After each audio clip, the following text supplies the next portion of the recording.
If we imagine ourselves as bundles of energy, swirling and rotating and vibrating, like dancing pinwheels of crystalline rainbow light, swimming in an ocean of infinitely more bundles of energy, all swirling and twirling in and around us, so tightly packed that we are not only bumping up against them, but becoming them and they us.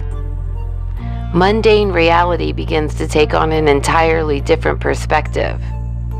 No longer am I separate from the people and plants and animals in sky above and earth below. I am now a part of one large body, one great ocean. The truth is, we are all mingling and sharing our energy fields. We cannot be separated even if we may feel at times like we are. We cannot divorce ourselves from one another even if we try. And boy, do we try. We climb to our mountaintops and look down in isolation. We curate our algorithms and playlists and communities to dance in harmony to our overarching belief structures and worldviews. We want homogeny, homeostasis, order in the chaos, things that just make sense. And much of this is with good intention. Who doesn't want to feel safe and snuggly and warm? Who doesn't want to live in a world that makes sense and our place in it set in stone, if only for a season? It gives us a reason to crack on, to plow forward. But the mistake comes with thinking we are indeed somehow separate from everything we feel is outside of ourselves. For even in our carefully curated worlds, we are still swirling and twirling with each and every thought, emotion, ideation, and pathology that is in vibrational resonance in this world and beyond. There is no get-out clause, no divorce decree. We are all swimming in that ocean and are impacting the outcomes of everything inside that archetypal energy stream and it us. One thought, one moment, one action, and what we feel is our very small lives is actually rippling through and emanating out into the vast chasms of the universe. In essence, it all matters. And eventually, with enough of those choices and actions and matters, it becomes matter. This is in no way meant to elicit feelings of guilt or shame or even complete ownership of every facet of human consciousness. But we are certainly contributors, co-owners, and co-creators. Even more difficult to put into context than the fact that we are all swirling and whirling pinwheels of energy meshing and melding together is the concept of time, specifically linear time.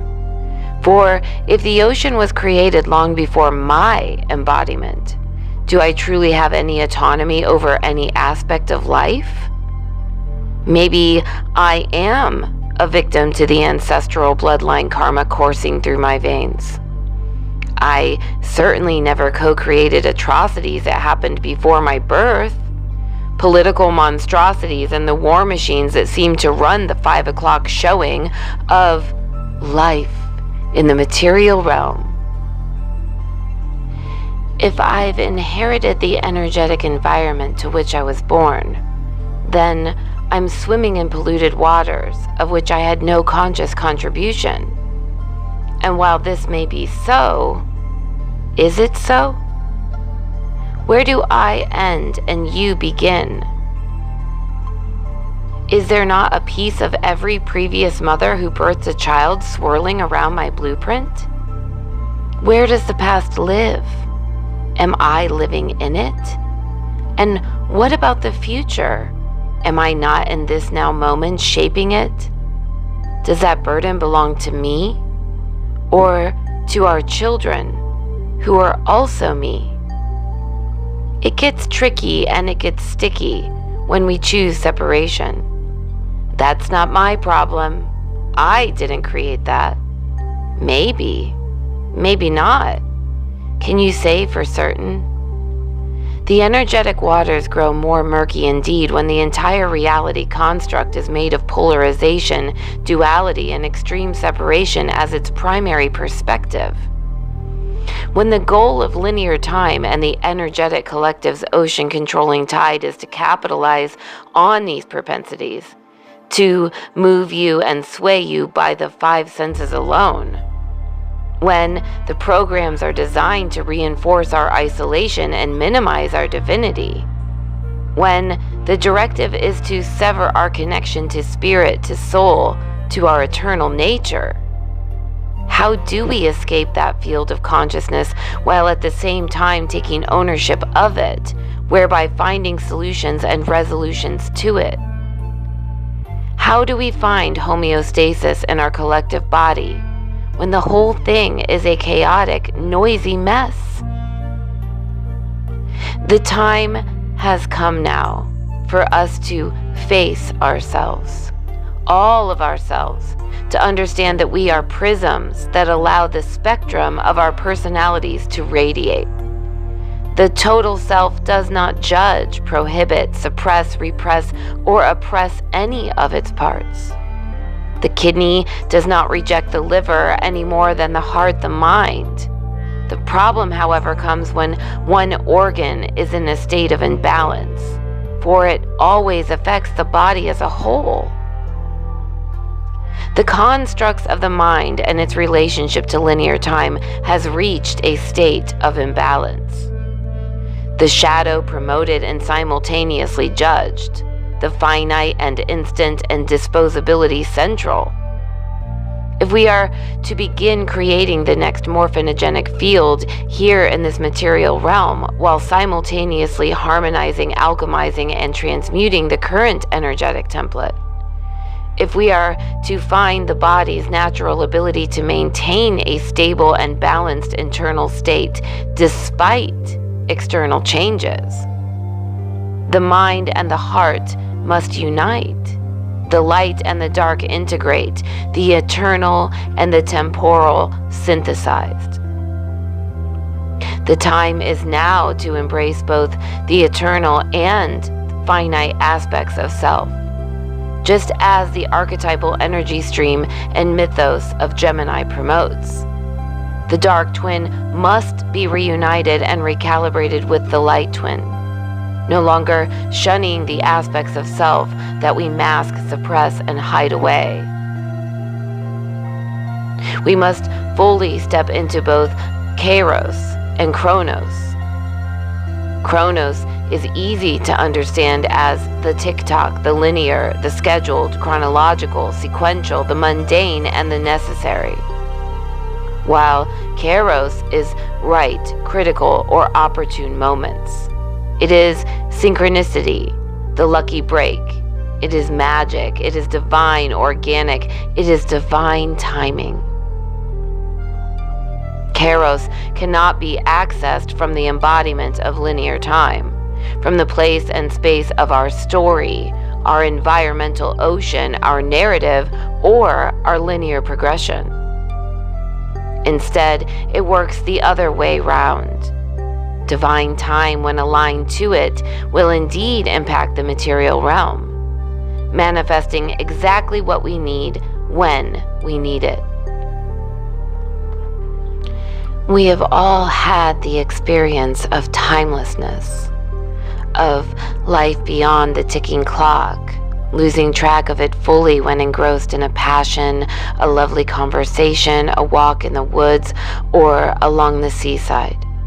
Time standing still. This is Kairos. This is the flow state. This is achieved through witness consciousness. And witness consciousness is achieved through the balance, ownership, and integration of the total self. And the total self is achieved through the acceptance of all aspects of self, which facilitates witness consciousness. And this indeed impacts the energetic ocean you are swimming in. Your twirling and swirling pinwheel becomes big and bright and undulating, vibrating, emanating, multicolored, multifaceted, sparkling light. You become the cure by simply being you. And not what some would have you believe. No, not because you are rainbows and lollipops and love, love, love all the time, but because you are the vessel, the container, the channel for peace, for stability, for neutrality, for all the things, the rainbows and unicorns and lollipops, yes. But you are also the calm hand, the steady pace, the voice of reason when the daggers and sharp prickly energies bump up against you as well. For you understand that you are everything and nothing at all. You are the beck and you are the call. You become the process of homeostasis for the collective body. You become the solution, the walking embodied solution, resolution, and harmony to your ecosystem. You can feel it. We all can feel the world moving into the next phase of consciousness, shifting gears. You can feel it amping up and ramping up and coming to a boil. You see the imbalance. You feel the primal karmic residue calling you backwards in time. Yes, the time has come to make a choice. Will I contract? Will I hide away? Will I isolate and segregate? Will I separate? Or will I expand?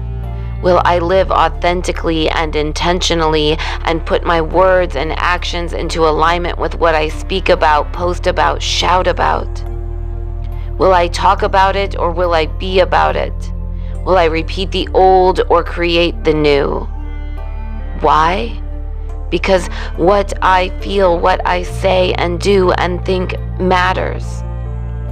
Because it is connecting to everything and I to it. I no longer have to be a slave to my mind and mental programming, nor anyone else's.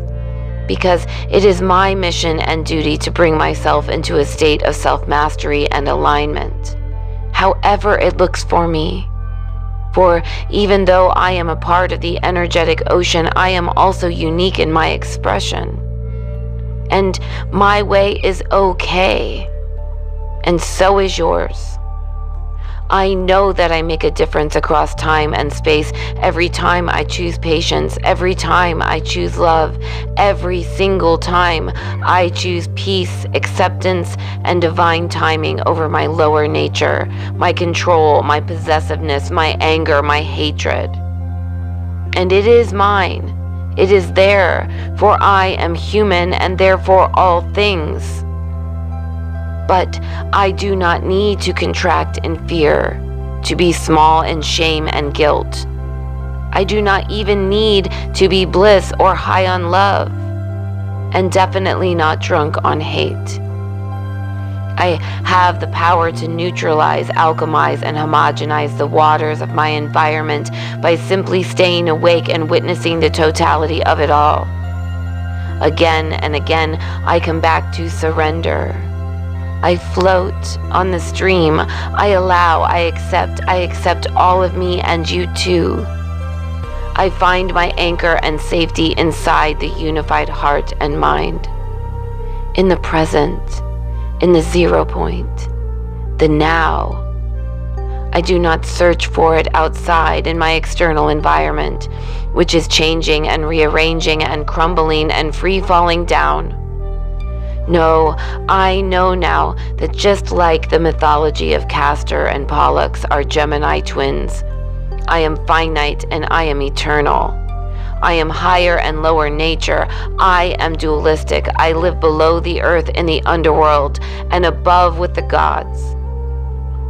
I know now that I am Chronos and I am Kairos, linear and nebulous. And I have the capacity to stand with feet in both worlds at all times. I know that neutrality and acceptance is its gateway.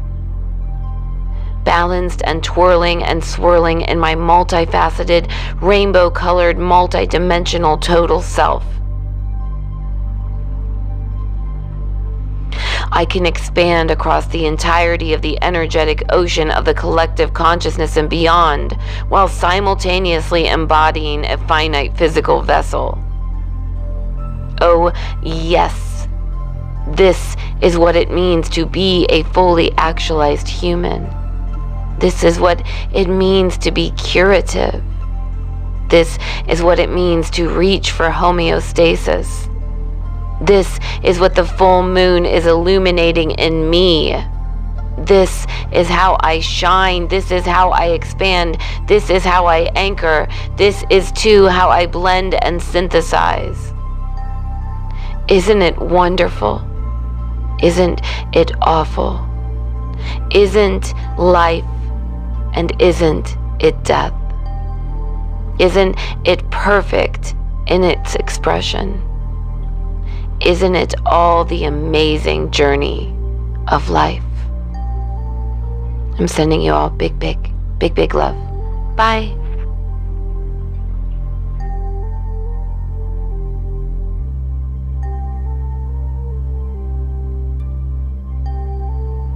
Just wanted to say I love ya. Scully loves ya. Bye.